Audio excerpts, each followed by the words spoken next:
Hey, what's up guys? Welcome back. Hope you're all doing well. We've removed the tape on this. We're headed on the neck now. You can see where this neck joint is going to glue together. And at this point, well, it all looks good. But I've decided I'm going to try to polish this up, at least for the most part, before I glue in the neck, because I don't want to have to play around in here and right next to the neck joint too much after it's glued up if I don't have to. In fact, hopefully I won't have to do that at all. So in this video, that's what we're going to focus on. We're going to get this thing final sanded and polished, and then the next step on this will be gluing in the neck. We've got it all fit and everything. I'm also trying out a new polishing system in this one, and in fact a new polisher. So let's get after it.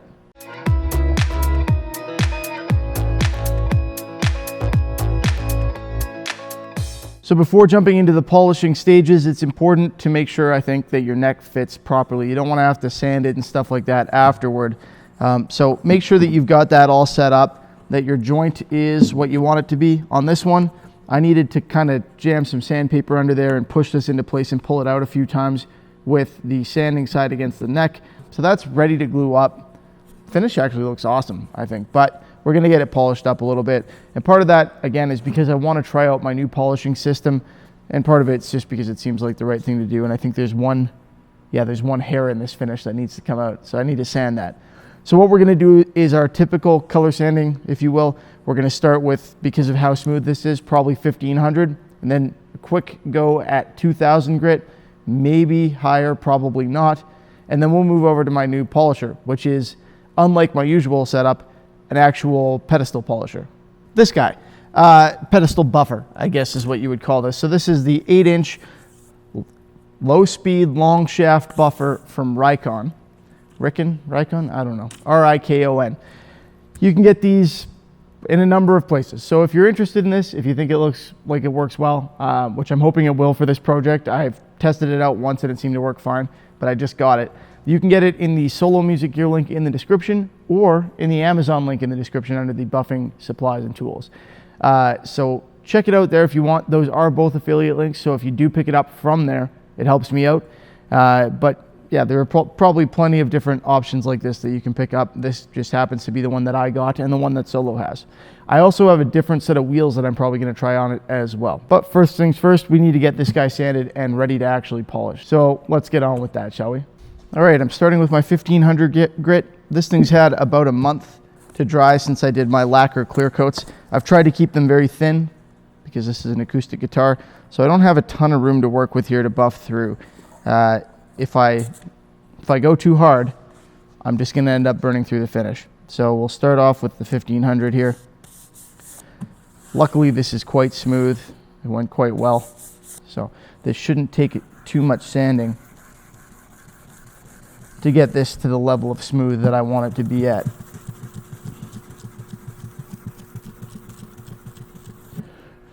Remember, you don't need to do all that much here. All you want is to get rid of any shiny spots, and that tells you that this is leveled out.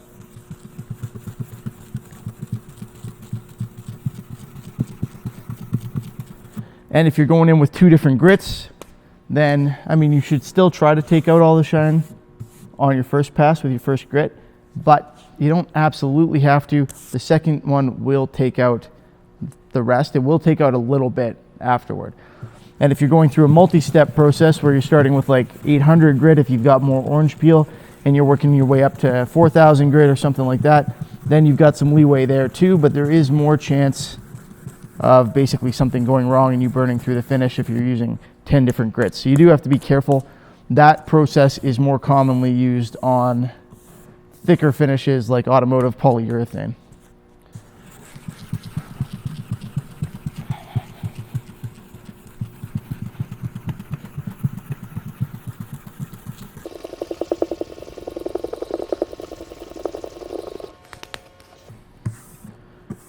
Keep checking as you go. Keep removing the dust to make sure that you're not burning through everywhere, or anywhere rather, and keep checking to see how close you are to having all of those shiny spots removed.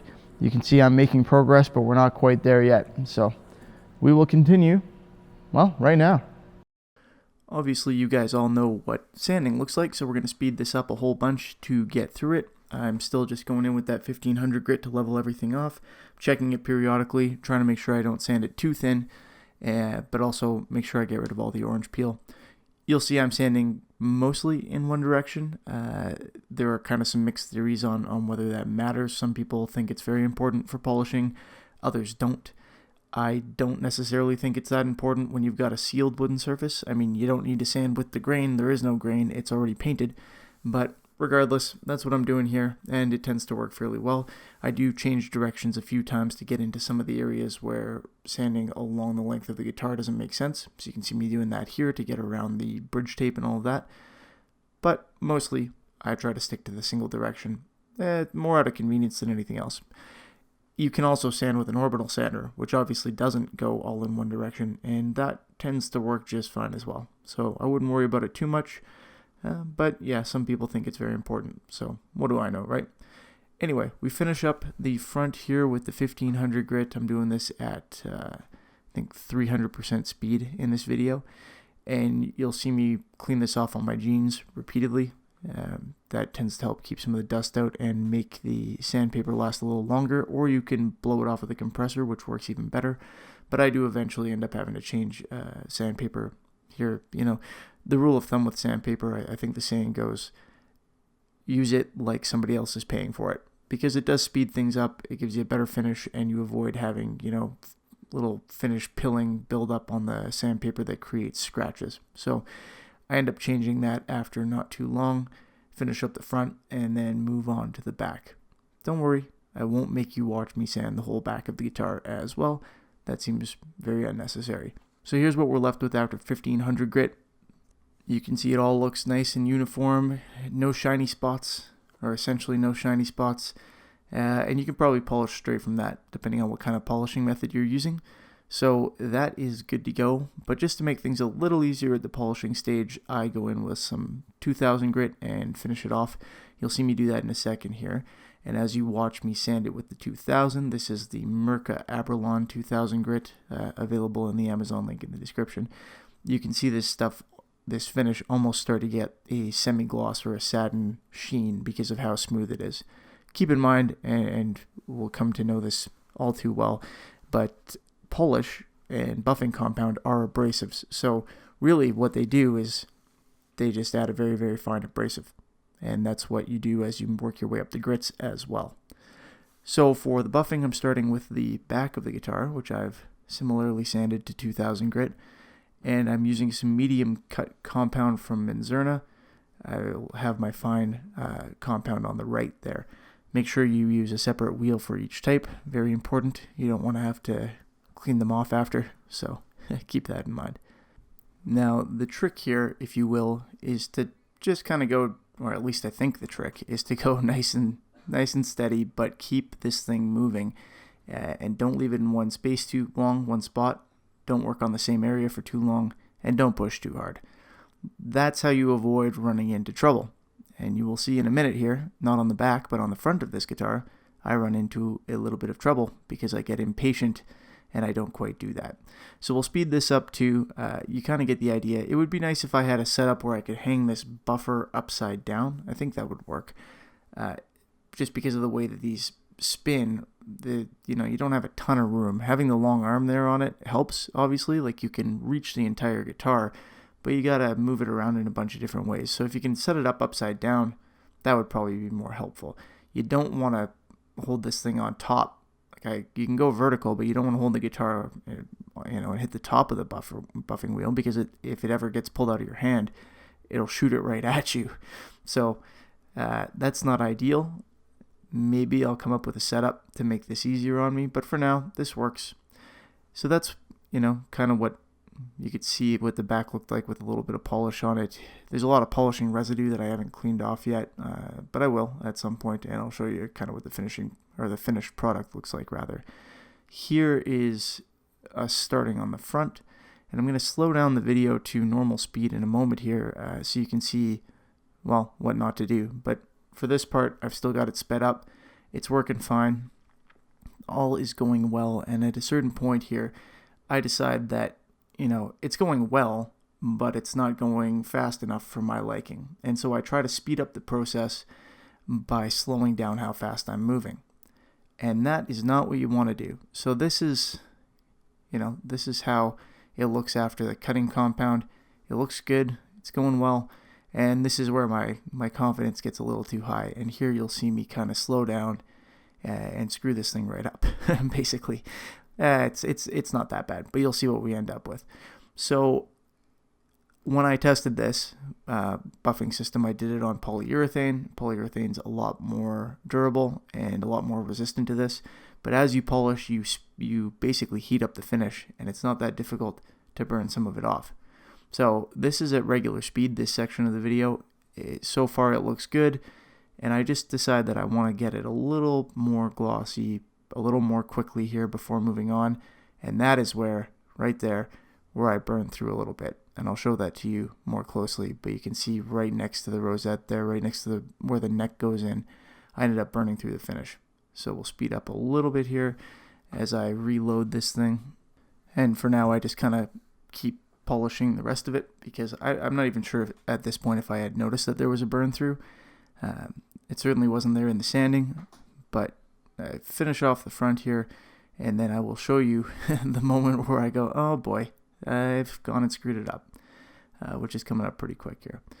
I also ended up leaving kind of a weird mark in the lower section because I was still going too slowly, and it made just a little bit of texture in the finish. We'll talk about all that soon when we get to the end of this video, but that's the gloss we're looking at. It's a lot of buffing residue on there, but here's where I've gone right through the finish, and just the wheel has pulled off a little piece of it. So the key there, or the lesson, I guess, is go slow by moving fast. Be patient, keep the guitar moving, and if it takes a little longer for the gloss to build up, then that's not the end of the world. That's going to be better than burning right through it. It's a little bit more aggressive, of course, with that first compound. You don't have to worry about it quite as much with the second one, because the second one's finer. So again, they're all still abrasives, but the second one, the fine compound, is less abrasive.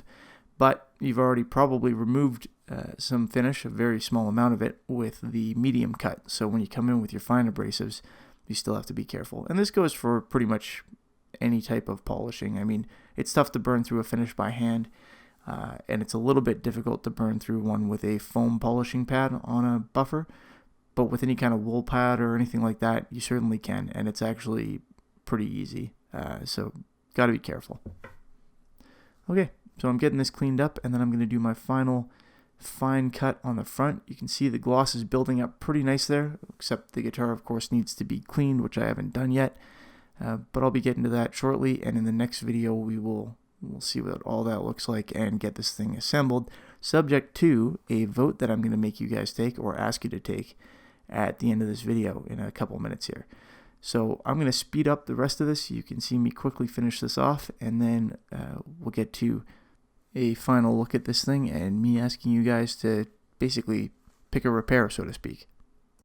There we go. Super speed mode, 450 times. So this is considerably faster than I actually move, unfortunately. Otherwise, I would get a lot more done. And I probably wouldn't get so impatient and burn through my finishes. That would be nice.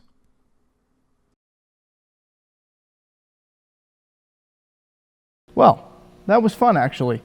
So this still needs to be cleaned up, but it looks pretty cool. I did make two mistakes. Okay, so I said I had tested that pedestal buffer before.